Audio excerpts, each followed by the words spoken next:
Hey everyone, I'm John Peters and this is my first art video for 2017. I'm now allowing 2 weeks in between major woodworking projects with an art video in between.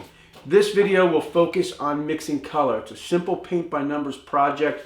The goal here is to learn how to mix color, learn how to see the landscape and objects as a painter, and learn how to create space using color.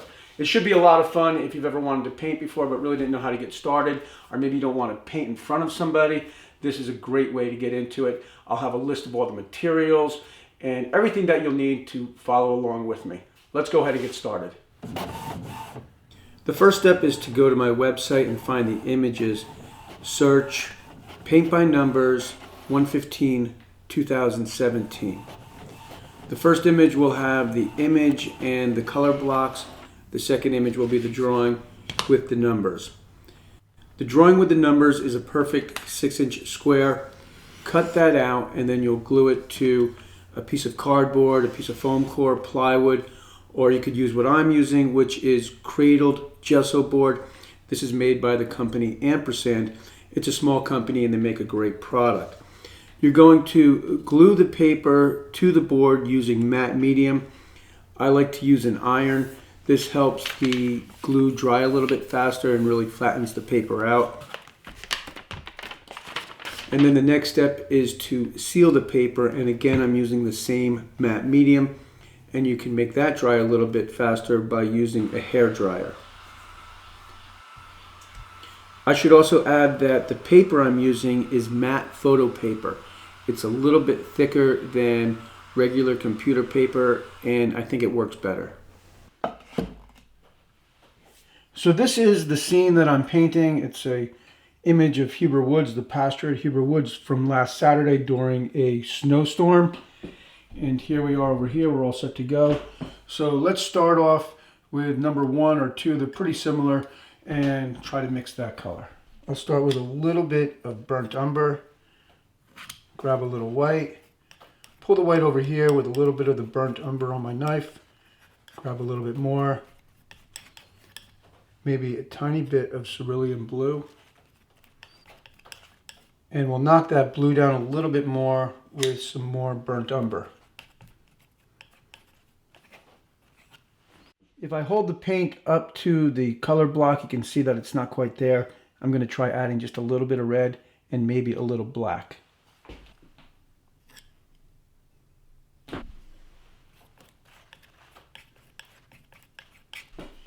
And now a little black. Maybe I'll pull the black off to the side. I don't want it to get too dark, so just a little bit of black.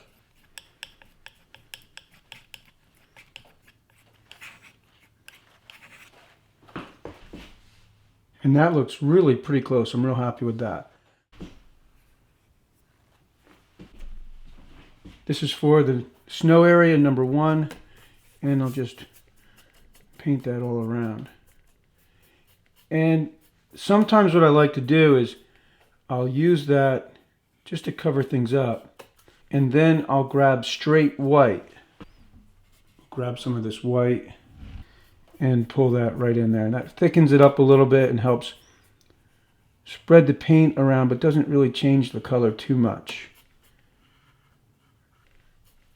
This little area in here is also the number 1 color. I don't worry too much about staying within the lines.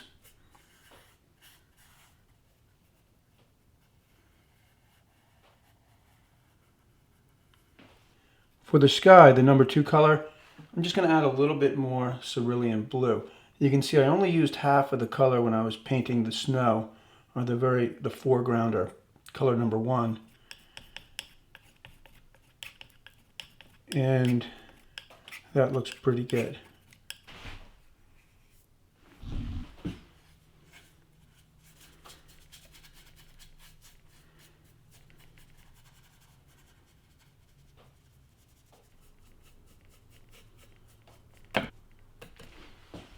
And now, just like I did with the snow on the bottom, I'm going to grab straight white and just brush it around in the sky a little bit, and that'll give different levels to the sky. It'll give the sky a little bit of depth.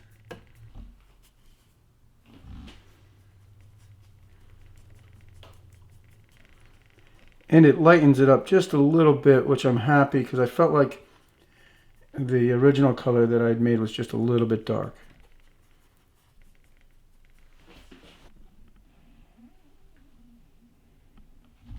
Now we're going to move on to this color. I'm calling it color number 3. And we'll go back to the palette and start with burnt umber and then add a little black.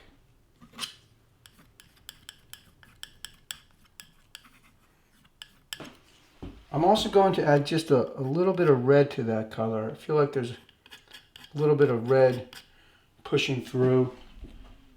So I'll add that to the black. And then I want to take some of the depth out of the color. So I'll pull some of this gray that we were using for the sky and see what that does. So let's put this up against the color and see what it looks like. And I think that looks pretty good. Yeah, I'm pretty happy with that. So now I'm going to paint this color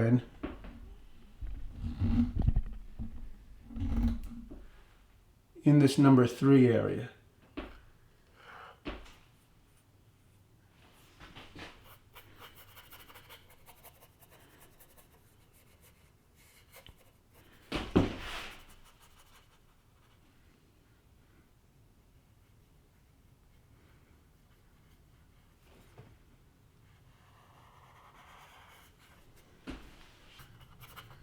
Okay, so that looks good enough for now, and we'll move on to this, the tree line up here, number 4.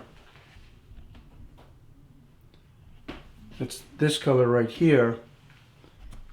Now I'm going to use some of the color that I've already made. This is what I had used for the sky and the snow, and I've got some color on my knife from mixing color number 3, the grass in the field.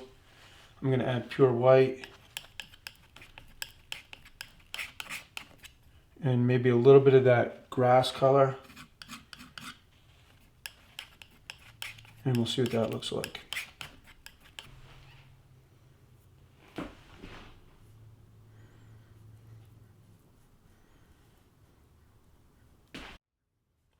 I'm painting with oil paint, but you could do the same thing with acrylic paint. Works a little bit differently. It might actually be easier to start doing this with acrylic paint because acrylic paint dries faster. And if the painting starts to get out of control, then you can just walk away from it. Maybe hit it with a blow dryer so it dries a little bit quicker, and then go back into it. Okay, so now that kind of looks like the painting if we're sticking to the rules of staying into the whole paint by numbers idea. But if we want to loosen up right now and sort of make this look a little bit more free and have it maybe come together a bit more, then we can fool around with the sky. And what I like to do is sometimes pull the sky into the tree line, and that will sort of create a little bit more space. And I'll do the same thing in the foreground in this grassy hill. So I'll start by just grabbing pure white, mixing it in with what I have in the sky here, and then kind of just playing around with it a bit.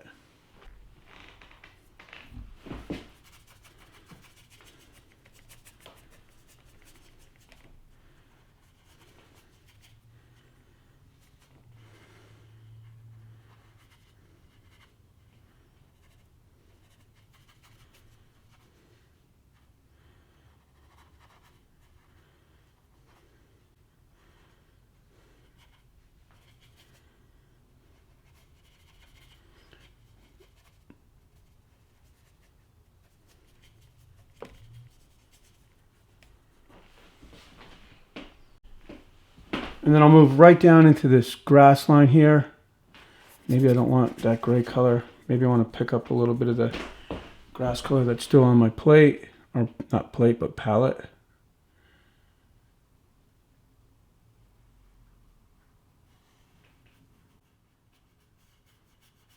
The idea is the snow abstracts and kind of obscures everything.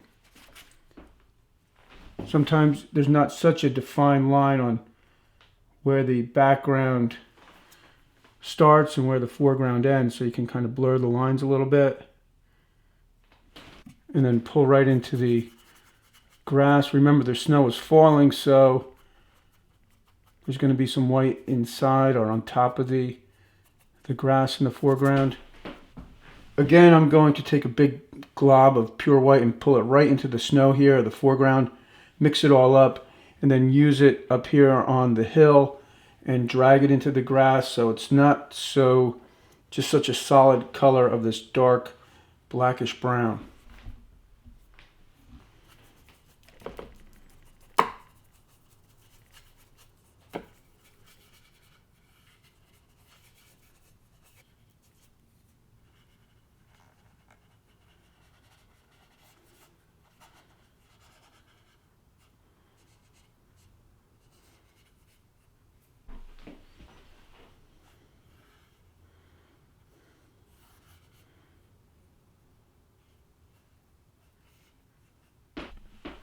It's pretty close to where I'm going to finish, but I'm going to grab just solid white and again pull it right into the field here and hopefully create something that looks a little bit natural. And if it's a success, then I'll call it quits.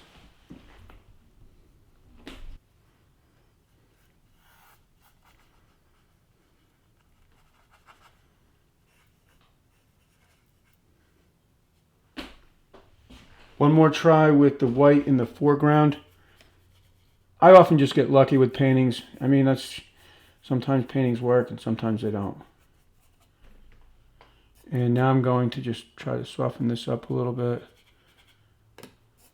Add a little bit of that original dark color. All right.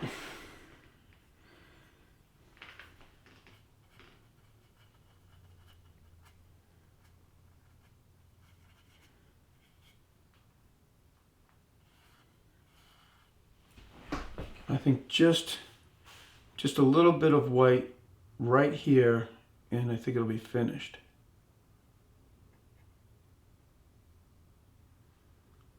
And maybe right here.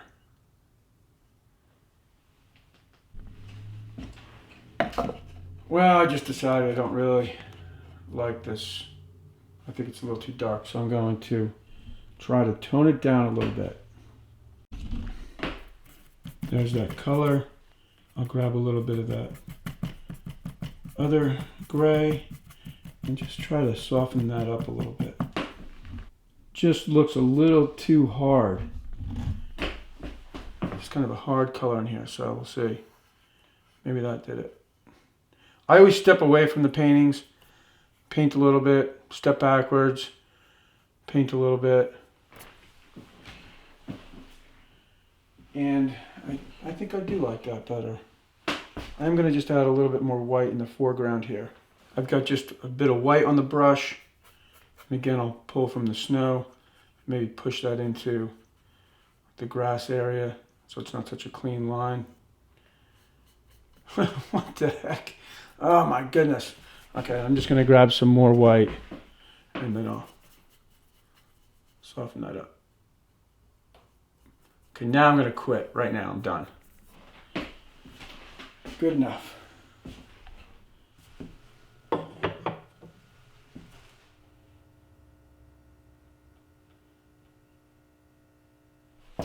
All right, well, I hope you enjoyed this video, and if you did, please give it a like or leave a comment.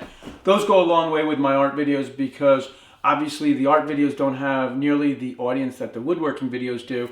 And so the positive feedback really inspires me to want to make more art videos. Now I know that this painting was pretty much a monochromatic painting, and that's because that's what was happening outside. It's a snowstorm, so there's just not a lot of color in the landscape. But I generally paint around the seasons, so the color on the canvas will change with the seasons.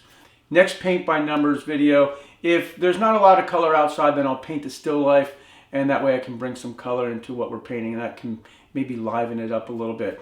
If you have any interest in framing your artwork, I've got a ton of framing videos on my channel.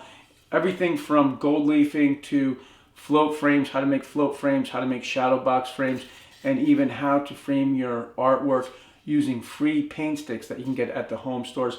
And it's amazing what a simple strip frame, that's what this is called, when you put a little strip of wood around your painting. It's amazing how that can really help the presentation of your artwork. So as always, thanks for tuning in, and I'll see you soon.